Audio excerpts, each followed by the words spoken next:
Yo, what's up? Welcome back. Dito po si Denrica Toy TV Sports. Well, ang ating pag-uusapan guys ayan, PBA magko-construct na ba ng kanilang home court? Okay. At ito po, Barangay Ginebra, puspusan ng preparasyon. Sila po'y magpa-practice na, no? Or nag-practice na itong Lunes. At TNT ganun din sa kanilang bid, no? Or kanilang kampanya for Grand Slam. Nagpa-practice na rin, no? Ito nga po linggo. Ayan. At mga pa-shoutout, okay? So bago po yan, ako po yung nagpapasalamat sa inyo pong patuloy na pagsuporta sa mga makabagong subscribers. Welcome at maraming salamat sa inyong pagsuporta, no? Ito po ang channel na walang kargang fake news, walang clickbait at walang halong chismis, okay? Totoo lamang ang ating pag-usapan dito. Okay, bilisan na po natin guys. Ano po ba ang pag-usapan? Ayan na, yung construction nga daw po ng makabagong arena ng PBA, okay? Yan po yung nagsimula nung time ni former Commissioner Noli Ayala, okay? Na magkaroon na nga po ng sariling home court, di po ba? No? Sinigundahan, ito nga ni Bade Encarnado, no? Or dating PBA chairman, okay? At ngayon, nabuhay pong usapan. Bakit po kasi? Kasi nga po kung napapansin nyo kung saan na po naglalaro ang PBA. Di pa po dati parang home court niya na ang Araneta Coliseum, no? Ganon din itong Mall of Asia Arena. Kaso nga po may mga sports na talagang sumikat na po, no? Katulad nga ng volleyball. Kaya kakompetensya na po sila ng PBA, no? Kaya nga po nauunahan na sa mga schedule, hindi po ba? So di natin maiiwasan na yan, no? Ganun talaga, no? Dumadami mga fans. So ngayon, ang sagot po dyan, no? Para hindi naman po kung saan na lang maglaro ang PBA, magtayo na po ng sarili nilang arena. Okay? So yan po ba? Kasi nakaraan napag-usapan natin, no? Na negosyasyon with Chavit Singson, di po ba? Kung saan daw po yung lupa dati nung Payanig sa Pasig. Doon daw di umano itatayo, no? Pero yung detalye guys, malaman na lamang po muna natin, no, sa susunod na kabanata. Okay? Kasi nga, napag-usapan na naman ngayon yan. Ang take ko dyan, dapat po talaga magsimula na, no? So abangan po natin ang mga updates niyan, okay? At ito na nga po, ang puspusang paghahanda po ng Barangay Ginebra. This week, no, nabalitaan natin yung Lunes daw nagsisimula, no, na mag-practice ito. Okay, dahil nako, kailan po ang unang laban? Marami nagtatanong February tuloy. April 23 po ang unang laban at ang kalaban ay napakalakas na Terrapirma. Fake news ka doy TV. Kailan lumakas ang Terrapirma? Joke lang yun, syempre. At ito nga pong TNT din, di rin nagpapahuli, no? Talagang gusto po nilang mag-Grand Slam, no? Ito na yung chance nila. Kaya itong linggo, nandyan sa may Inspire Gym daw Diyan daw mag-e-ensayo or nag-ensayo na, no? So ganyan po kaseryoso itong dalawang kupunan na ito, no? Dahil bakit? Mukhang sila na naman maghaharap sa finals. Pero nako po, sabi nga ni Junmar, sorry, this is our time. Walang mga import guys. Anong ibig sabihin yan? Magdodomina na naman si Junmar Pajardo. Okay? So abangan po natin po. So ganyan po ang preparasyon ng dalawang kupunang nabanggit natin, no? At malapit na ang kanilang mga unang laban. Okay? Shoutout na po tayo. Dito po tayo kay Francisco Juliano. Okay? Boss, nakakaasar yung mga vloggers na puro fake news. Wala po tayong magagawa. The best thing guys, iwasan yung i-click yung mga yan. Okay? Iwasan nyo yan. Para hindi na sila dumami ang views, no? Yan na naman si Toy TV. Yari na naman tayo. Sabi nila. Daniel Ray. Basta kung sino naging players ng Ginebra ako. Ayan. Mga kanina pa palang comment ito. Okay. Dito tayo kay Mandy Santos. Takot isugal ang bench niya. Yun lang po, no? Wala po kung sino po yung talagang confident siyang ilaro. Ganun po talaga sa mga coaches, no? Kung sino yung nandun yung kumpiyansa nila, yun po ilalaro talaga nila. Choice po nila yun, no? At sarili po nilang wisdom yun. Wala po tayong magagawa. Ano po? Ito po si Ebednigo Trafanco. Nakakainis talaga ibang vlogger. Kahit fake news. Ganun po talaga. For the content po yan. Ano po? Vincent Nava. No? Nabasa na rin po natin. Salamat po, sir. Ito po si Michael Sanz. May nabanggit po siya. Arlen Peñalosa, shoutout po. No, ma'am, salamat po ha. Rodel Musico. Ganda ng vlog mo, puro shoutout. Ganun po talaga, no. Kaysa po mag-fake news tayo dito, mag-shoutout na lang ako. Yan pong inaabangan ng aming mga rito kasamahan, okay? Good PM boss, good luck lang sa Ginebra, sabi po ni Wenceslao Hapon, okay?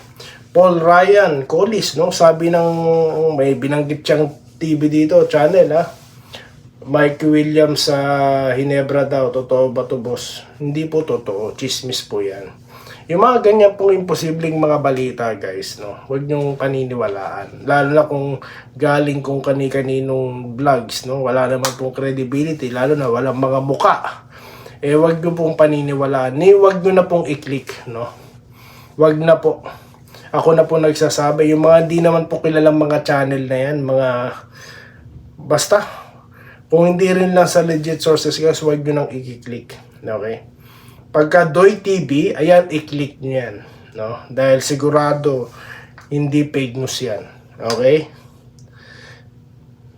Salamat po kay Paul Ryan Collis. Jesse Vasquez, masama din pag puro superstar ang player, hindi tuloy malaman kung sino ang umay. Tama po kayo, sir. Tama po kayo, no? Kaya nga sabi ko, kaya nga po yung mga team laging may role player Hindi po lahat star. Tignan nyo po yung San Antonio Spurs. Diba? Meron silang Parker, meron silang Ginobili, Bruce Bowen, di po ba? Role player yun. Tim Duncan, tapos Robert Horry, di po ba? Minsan si McDyess. So yan po sa Lakers, meron silang Derek Fisher, meron silang dati, no, yung si Kobe, di po ba? Tapos Rick Fox, no? Tapos si Shaquille O'Neal, tapos sa Maki Walker, meron pa nga Robert Horry dati bago mapunta na San Antonio, di po ba? So laging may role players. Kasi dati meron silang Peyton, Kobe, no?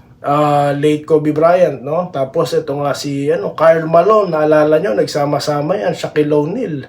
Okay? Tapos sino pa ba? Nandun pa ba si Glenn Rice during that time? Or si Fox na ba? So, hindi po effective pagka puro star. Maganda po talaga may mga role players, no? Yun talaga pong willing mag-sacrifice, no? Para po sa play, di po ba?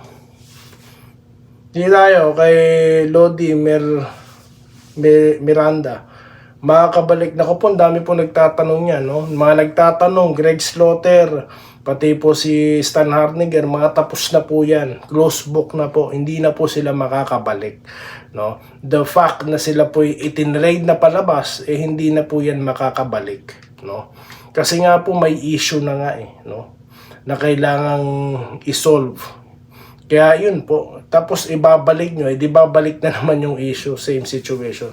So hindi po, bago po na i-trade yan, na plano na pong maigi yan, na pag-usapan na po, it's a done deal, no? Kaya wag na po kayong umasa, kalimutan nyo na po, no? Mag-move on na po kayo.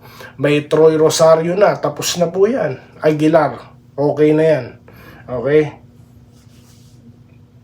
Dito tayo. Rodante Salvador, mali sir, kahit alam ang galawan, alam ng coach CTC ang meron talagang nakikialam sa sistema. Game 6 panalo na sana, kaso salamat po sir, no? Kaya po, totoo at peke ang balita. Good job po idol, at hindi peke. Salamat po Chantal Loreliana, salamat po ma'am. Robert Kayabyab, good PM, pabati sa anak ko nagka-graduate ngayong April 15 sa senior high school. Ay, congratulations po ha sa anak po ni Sir Robert Kayabyab ha, na nag-graduate po. Nako po, sa marami pong graduates, no, mga anak nyo, nako, congratulations po sa inyo. Sa inyo. Bakit? Kayo ang nagpakahirap, ha? Kayo ang nagsakripisyo. Kaya po ganun. Kaya po yung mga pamangkin ko, pag nag-graduate, no, ang kino-congratulate ko yung mga magulang, no. Of course, yung lola. Kaya congratulations sa inyong lahat, no. Sa mga estudyante, pag-usayan nyo, ha. Okay? Ganyan po si Doy TV. Hindi lang pang basketball. Dito tayo, ha. Salamat po, ma'am, ha. Ma'am Chantal, ha. At kay Sir Robert Kayabyab, ha. Joseph Pineda, salamat po, no, sa pasyajes. Welcome po. Kay Ma'am Irene Quiles, ha. Kay Sir Balyarin Mascareñas na mag-birthday sa Friday, ha. Baka naman, sir. Baka naman, ha. Dito tayo. Box tinatago pa din po si cabinet idol, di ginagamit. Nagtataka nga ako sa mga team na yan, ano. Ayaw kasing gamitin, no. Ayaw palaruin. Hindi ko maintindihan. Buti sana kung may loaded sila na superstars. No? Kinuha nyo pa, di nyo naman pala ilalaro. Dito tayo kay Nelmel Reyes. Bakit hindi pa nila isama na maglaro sa Ginebra?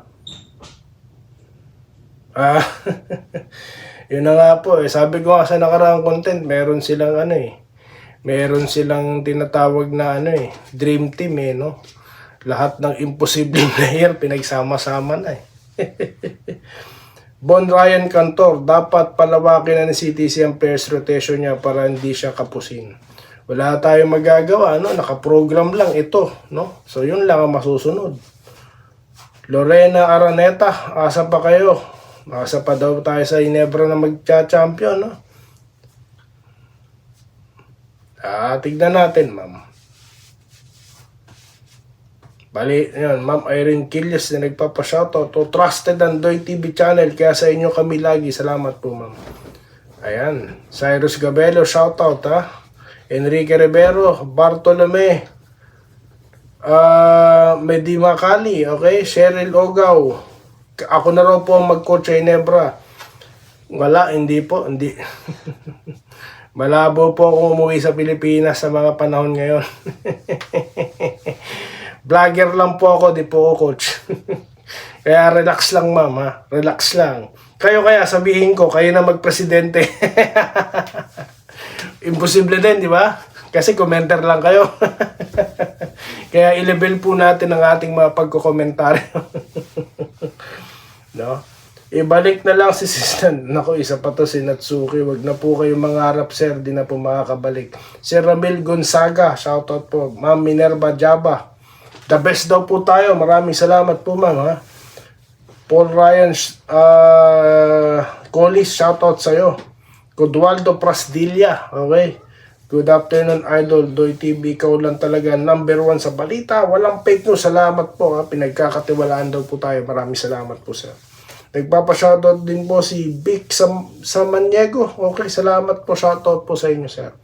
Gilbert Podaka, okay. Salamat po. Always watching daw po. Carlito Bolima from Lebanon. Ayan, shoutout po mga taga Middle East from Lebanon, ha. Okay, Ma'am Sir Carlito Bolima. Idol, tama nga sinasabi mo. Naku, wag naman po yung ganung word na itapon. No. June Bantilyan, no. Salamat po. Greg Slaughter, kailangan daw po ng Ginebra. Kailangan nila na big man, pero si Greg Slaughter, isa done deal na po. Gamitin lahat para makapagpahinga silang lahat. Sabi po ni Vic sa Maniego. Kaso nga po, that's not the case, no? Hindi po nagagamit, no? Baka po mapagod, baka pawisan. Sayang naman. So yun lamang po guys ang ating napag-usapan at ako po ay nagpapasalamat sa inyo sa patuloy na pagsuporta, no? At magkita-kita tayo sa mga susunod na video content dito lamang sa Denrigo Doy TV Sports. Uli, maraming salamat sa inyong panonood. Salamat po sa panonood. Subscribe na para sa mga susunod na basketball at boxing videos.